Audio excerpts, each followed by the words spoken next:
Hi, welcome back to another episode of Algebra in Words, the video series on YouTube. In this video, we're going to focus on formulas. So before we get to solving my first example, which I have on the board, let's talk about formulas for a second and give a little overview. So the first thing I want to say is, what's the difference between, well, first of all, what is a formula? A formula is basically an equation made of variables that's specific to some situation.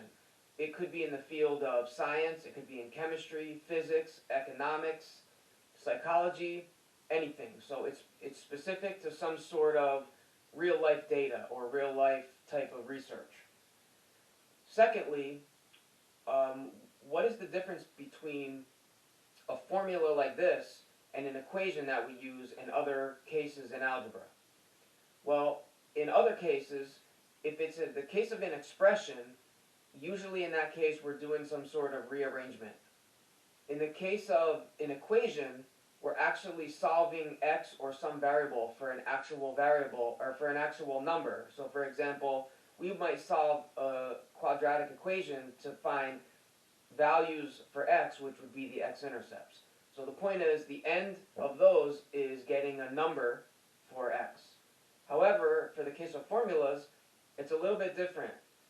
For these, there's a bunch of variables, it's not just x, and actually there may not be x at all, and the goal in formulas, at least in the sense that you would solve in algebra class, would be rearranging and solving for a specified variable that's within the formula.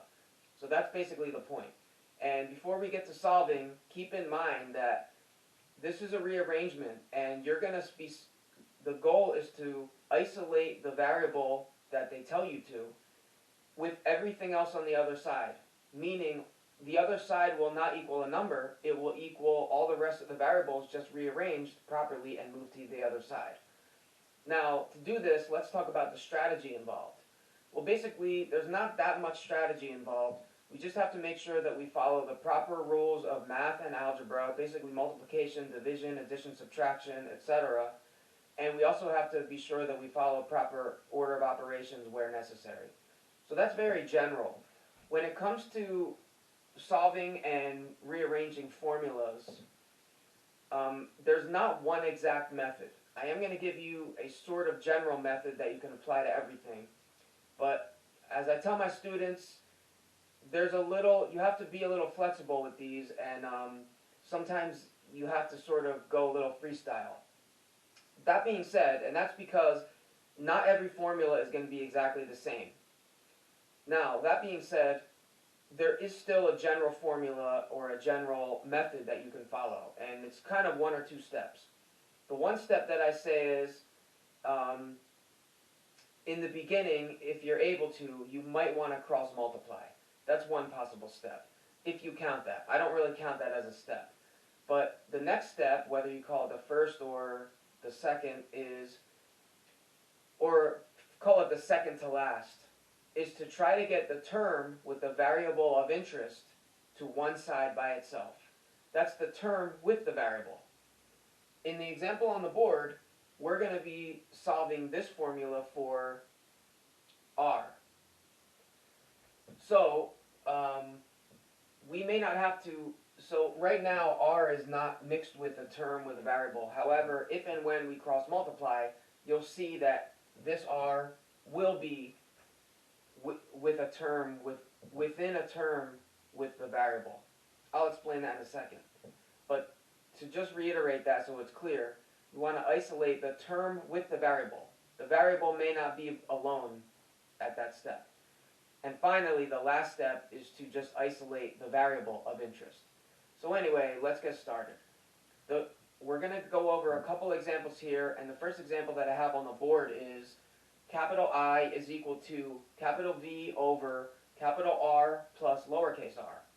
Note that we have a capital N lowercase r, and when you deal with more formulas, you might notice variables that are of the same letter, but one has capital and one is lowercase, and that's to indicate that even though they're the same letter, they represent different context or different meanings. Okay, you may also see variables that are the same, that are distinguishable by different subscripts. For example, b sub 1 and b sub 2, you may see that in the equation for the area of a trapezoid. But anyway, let's take a look at this equation. Let's analyze and ask ourselves if it can be cross-multiplied. And in this case, I would say yes, because there's one term on the left and one fraction on the right. So let's cross-multiply. Remember, you may want to put the denominator in parentheses so that you realize that I times this denominator will be distributed through. So we're going to do I times the denominator, which is going to give us I capital R, and then I times this R, which will give us plus I lowercase r. That's when we multiply this times that. And then if you think of the left term as being over 1, 1 times v is going to equal v. Now remember, I was saying we have to solve for lowercase r. And also, if you remember what I was saying, we want to isolate the term with the variable. What's the term with our variable of interest? It would be this. So our second to last goal is to isolate that. And to do that, let's subtract capital I, capital R from both sides.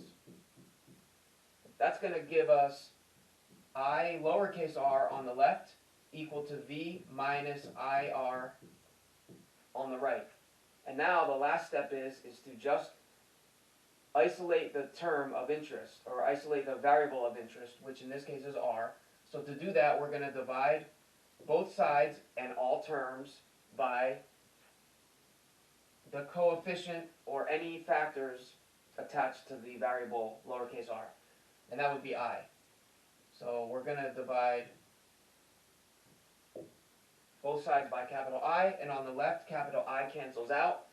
And it leaves, I'm going to write over here, R equals V minus IR over I. This should be acceptable. You can circle this. However, you can continue it a step further if you want, and some books do, and I don't know if your teacher would want you to, but just to show all the possibilities, you should know that you can break the fraction up on the right into two fractions, such as V over I minus IR over I. And the significance of knowing that and doing that is that when you break it up, this fraction stays as it is, but in this fraction, the capital I can then cancel out, which can then give you another form of the answer, V over I equal V over I minus R. This would be acceptable too. So anyway, let me pause the video and put another one up on the board. Okay, let's look at the next problem that I put up. Capital T equals AB over A plus B. And we're solving for B. So can we cross multiply here? Yes, because there's one term on the left and one fraction on the right. So let's cross multiply. And when we multiply T times A plus B and distribute that, we're going to get TA plus TB equals AB. Now, remember, the second to last goal, or the intermediate goal, is to isolate the term with the variable. But in some cases, there may be multiple terms with the variable we're trying to solve for. So in that case, I would move all of them to the same side, and then, if possible, all the rest of the other terms to the other side. So since this has B, and this has B, and this does not, let's subtract TA from both sides first. And let's also subtract AB from both sides. That will move this term, also with B, to the left. And that's going to make TB minus AB equals negative TA. Okay, and now we have all the terms with our variable B on the left, which is fine. Can we combine them? No, because these are not like terms. This has a factor of T and this has a factor of A. But they also have a common factor of B, and the next step is going to be to factor out the common factor B from both of these terms. So it's going to look like b times the quantity t minus a equals ta. And now we have b, it's still in that term, but now to isolate b, we're going to divide both sides by the factor of the group t minus a from both sides.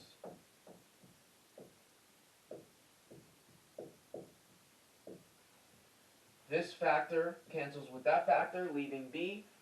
And if we come over here, we have b equals ta over t minus a. And this answer is acceptable. And I would basically stop there. If you did want to take it out another step, I would actually leave it as this, because you can't actually break it up because there's only one term on the top. And so anyway, that ends that problem. I'm going to pause it and put one more problem on the board. Okay, let's look at the last problem that I have on the board. It's a little different than the others, but they're all going to be a little different. H equals 5ab t squared over 7k. And in this case, we're going to solve for b.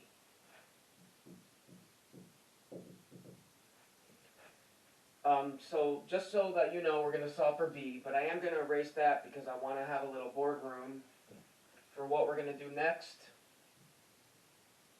And I may actually just pause this and rewrite it so we have a little room to do what I want to do. Okay, so I moved it over, and remember, in this situation, we're going to be solving for b. Now, in previous videos, or in previous examples, I should say, we cross-multiplied in the beginning, if possible. And we could cross-multiply here again, because we have one term or fraction on the left and one term or fraction on the right.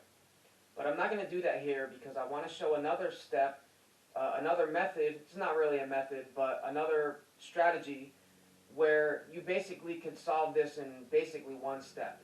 And I like to do this because if you could do it in one step, why not? And also, it's kind of easy and can be done pretty simply. So anyway, this is what I want to say. Before I show it, I want to explain what we're going to do. The variable of interest here is b. And the goal, again, is to just get that alone and rearrange it so that everything else is on the other side. In this case, we'll leave the b on the right and move everything to the left. We can flip them at the end. So what can you do in that case? Well, normally, if you had a term with a variable with a coefficient, you could divide both sides by the coefficient, right?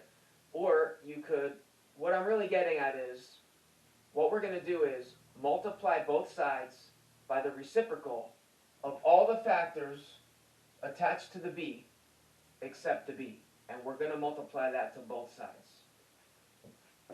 So I'm going to write parentheses. And why are we going to multiply by the reciprocal of all factors except the b? Because if we do that, it'll make them all cancel to 1 on the right and essentially move them all to the left. We'll do that in one step. So what are the reciprocal of all the factors on the right except for the b? Well, first we're going to have 7k in the top. And then in the bottom, we're going to have everything up top except the b, 5a t squared. And that's all. Let's also remember to do it on the left, which is why I shifted the problem over, so we had enough room. 7k in the top, and in the bottom, again, 5a t squared.